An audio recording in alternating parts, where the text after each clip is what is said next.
The 125 got some upgrades, and I'm gonna tell you about it.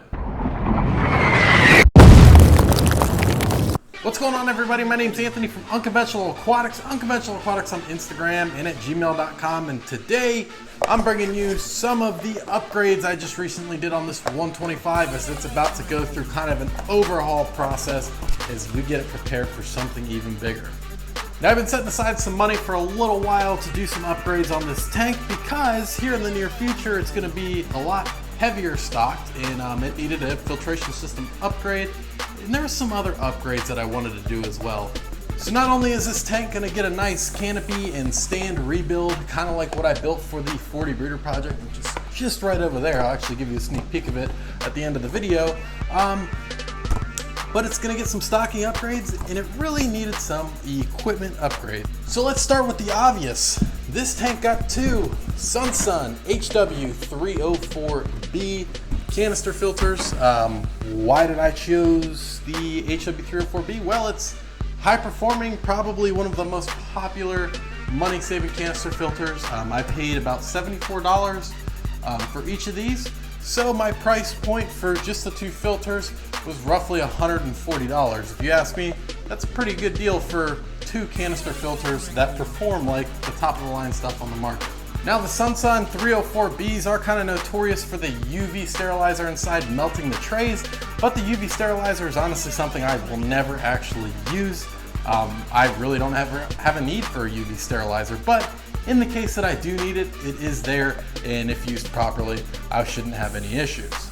The inside of the two Sunsuns are pretty much stuffed full of lava rock. The first tray is a coarse foam, the second tray is polyfill, and then the last two trays are packed with lava rock with a fine layer of polyfill at the top, and it is looking great.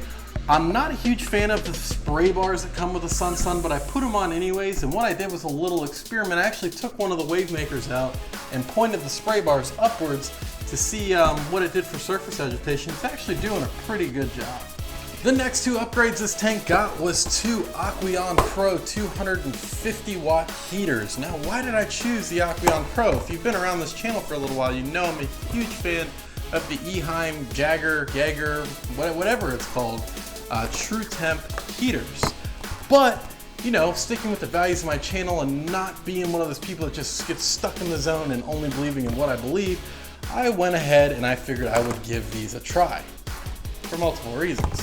The first reason I even changed the heaters in the first place was because this tank was technically had underrated heaters for the size of the tank it is. Now, it worked out just based on the temperature of my house.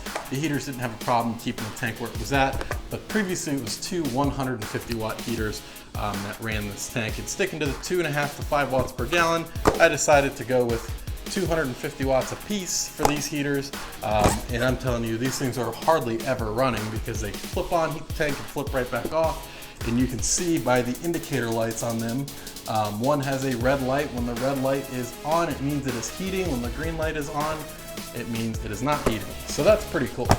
But the other reason I chose these is because they are black, and I wanted them to blend in with the background as much as possible, which is also why I converted to two Sunsun 304Bs, because all the intakes are black, the outputs are black, versus the Fluval 305 that was previously on there. Kind of stood out a little bit, but the other Sunsuns that were on there before didn't really. So blending was another reason that I switched. These are also claimed to be nearly indestructible. They are not glass heaters. They are some kind of composite material. They're very heavy duty, and I'm so far very impressed with the overall quality, and I'll definitely keep you up to date on those heaters as the months go by.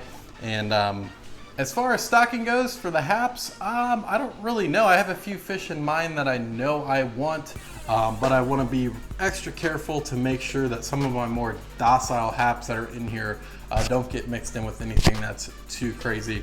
Before we end this video, I do want to give you a sneak peek at the 40 breeder over here before it gets scaped. This is the only time I'm actually going to show it before it gets scaped. If you follow me on Instagram, you might have seen some of the pictures of the fish that I posted in here. Everybody's looking good. I mean, the equipment selection for this tank was spot on as far as lighting and substrate. I'm loving it, and I'm thinking about converting every tank to this just because I love So everyone, here's the 40-gallon breeder as it sits right now. I don't know if all the fish are in screen, but we have all the fish in here, all 9 fish from Live Fish Direct. We have the rubescents, the red top Lawanda, the flavescent, which is hiding up there in the only spot he could find, as well as the OBs in the new German strain of Autopharynx with abates sulfur heads. Now, again, the scaping with this tank, I'm trying to find Texas Holy Rock, and I'm going to build a scape that starts over here and kind of tapers down with some free swimming area over here.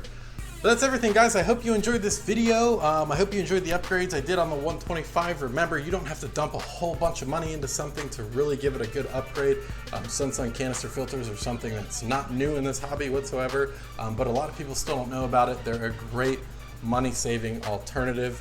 Beware of the flaws, and there's things you can avoid. Don't leave the UV lights on a ridiculous amount of time. Don't turn them on at all if you don't have to. But the 304Bs are a great value. The Aquarium Pro 250 watt heaters, I paid $25 a piece for. So for under $200, you know, I got a nice upgrade on the 125 that is gonna be able to support that tank for a very, very long time. But I'll see you guys on Wednesday with another update, money saving, how to something. And until then, have a safe week.